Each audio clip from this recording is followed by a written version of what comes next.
और 4 का पहला क्वेश्चन हमारे पास है डियर स्टूडेंट 25 डिवाइड बाई 81 और 1/2।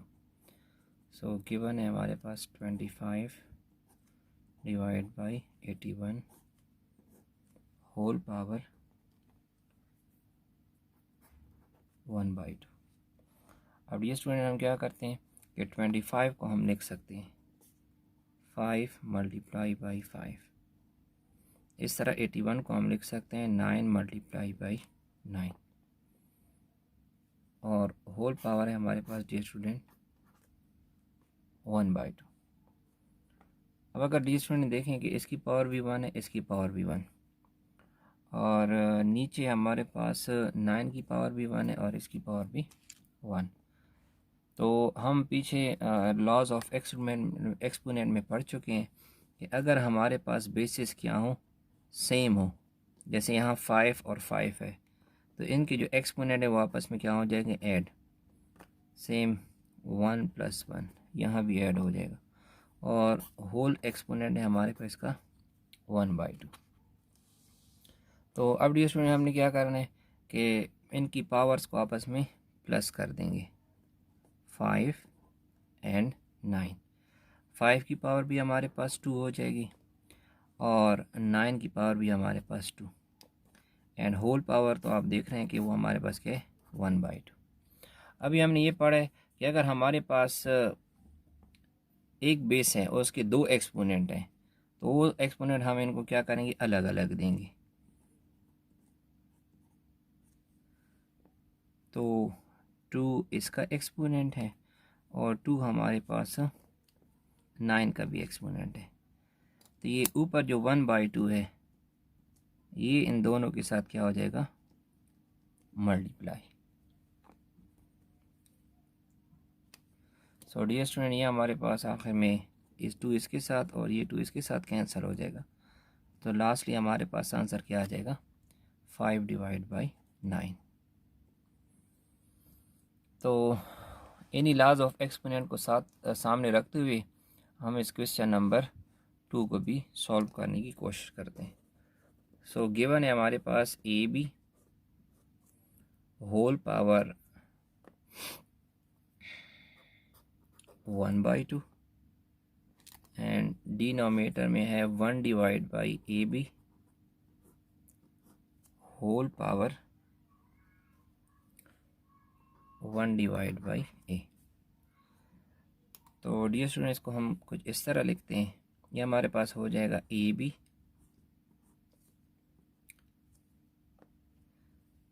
1 डिवाइड बाई B और ये 1 डिवाइड बाई AB ये जब हमारे पास ऊपर जाएगा तो इसकी जो हमारे पास पावर हो जाएगी ये हमारे पास क्या हो जाएगी, नेगेटिव -1/A। ये हम डियर स्टूडेंट पीछे पढ़ चुके हैं, ये रूल हम पीछे पढ़ चुके हैं कि 1 divide by y power m ये बराबर होता है y पावर -m। मतलब ये जब फुल की फुल बेस ऊपर हम ले जाएंगे तो इसका जो एक्सपोनेंट है हम क्या कर देंगे, नेगेटिव कर लेंगे। तो नेक्स्ट डियर स्टूडेंट ये AB तो हमारे पास इसी तरह आ जाएगा, AB इसकी पावर 1/AB हो जाएगी और इसको हम क्या करते हैं, उल्टा कर लेते हैं, AB डिवाइड बाई 1। तो फिर इसकी जो हमारे पास पावर होगी हमारे पास क्या हो जाएगी, +1/A।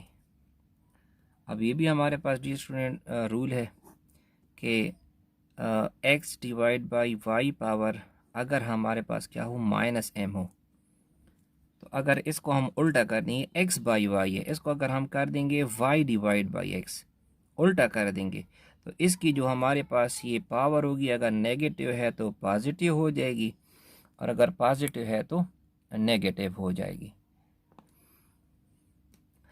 तो नेक्स्ट AB इसकी पावर हमारे पास इस तरह 1/AB है एंड नेक्स्ट हमारे पास ये AB डिवाइड बाई 1, तो डिनोमिनेटर में हम 1 लिखते नहीं है तो इसकी पावर हमारे पास 1/A हो जाएगी। अब डियर स्टूडेंट आप देख रहे हैं कि AB एंड AB ये दोनों बेसिस हमारे पास क्या आ गई हैं, सेम आ गई हैं। तो हमने ये पढ़ा है कि जब बेसिस हमारे पास क्या आ जाएं, सेम आ जाएं, तो इनके जो हमारे पास एक्सपोनेंट हैं, इसका एक्सपोनेंट 1/b और इसका एक्सपोनेंट 1/a, ये हम आपस में क्या कर देंगे, ऐड कर देंगे। तो नेक्स्ट बस हमने क्या करना है, इसके एक्सपोनेंट को सॉल्व करना है। तो इनकी बेसिस सेम है, तो हमने क्या किया कि इनके एक्सपोनेंट को हमने आपस में ऐड कर दिए, क्योंकि हमने रूल पढ़ा है कि अगर बेसिस सेम हो तो एक्सपोनेंट हमने क्या करने होते हैं, ऐड। तो ये हो जाएगा हमारे पास ए बी। अच्छा, इन दोनों का जो हमारे पास एक्सपोनेंट बेस आ जाएगी, यहाँ से एलसीएम बी आ जाएगा और यहाँ से ए आ जाएगा। बाकी दरमियान में हमारे पास प्लस है, ये ए हमारे पास इधर इसके साथ 1 के साथ और ये बी इधर 1 के साथ मल्टीप्लाई हो जाएगा। तो लास्टली जो हमारे पास इसका आंसर आएगा A B power A plus B divided by A B. यहाँ तक भी आंसर सही है, वरना आप ये ए बी दोनों को क्या कर सकते हैं, ये पावर अलग अलग दे सकते हैं। ए को आप अलग दे दें एंड बी को अलग दे दें। A plus B divide by A B and A plus B divide by A B, and ये इसका आंसर हो जाए। इसका नेक्स्ट पार्ट हम सॉल्व करते हैं। डी स्टूडेंट, गिवन है हमारे पास X power P, X power Q, X power Q, X power R and X power R, X power P, इनकी होल पावर से हमारे पास P plus Q, Q plus R and R plus P. तो dear student, हमने laws of exponent में पढ़ा है कि जब दो बेसिस सेम हो तो इनकी पावर्स आपस में क्या होंगी, सब्ट्रैक्ट। तो x एक बेस है p और q इसकी पावर्स है, तो ये आपस में क्या हो जाएंगी, सब्ट्रैक्ट। इस तरह यहाँ भी ये हो जाएगा q minus R and lastly ये हमारे पास हो जाएगा r माइनस पी। तो ये उसकी पावर हो जाएगी p प्लस क्यू, ये q प्लस आर एंड ये r प्लस पी। अब डियर स्टूडेंट, हमने ये रूल भी पढ़ा है कि अब एक बेस के अगर दो पावर्स हैं, दो एक्सपोनेंट्स हैं, तो ये दोनों एक्सपोनेंट आपस में क्या होंगे, multiply. p minus Q, q minus R and r minus P. अब इसके ये एक्सपोनेंट हैं p plus Q and q plus R. Next हमारे पास है r प्लस p। तो डियर स्टूडेंट, अब हमने एक फार्मूला प्रीवियस क्लासेस में पढ़ा है कि a minus B into A plus B, ये हमारे पास बराबर होता है A square minus B square की।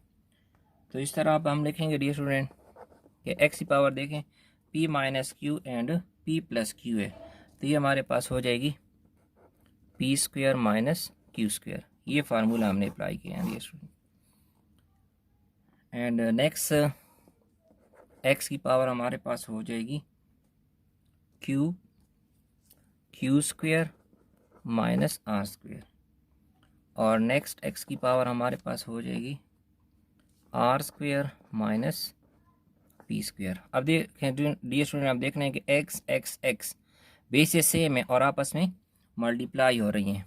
तो अब हमने क्या करना है कि इनकी पावर्स को, एक्सपोनेंट्स को आपस में ऐड कर देना है। So P square minus Q square plus Q square minus R square plus R square minus P square. तो इनको अब हम आपस में कैंसिल कर लेते हैं। देखें P square minus P square minus Q square plus Q square and ये आपस में कैंसिल।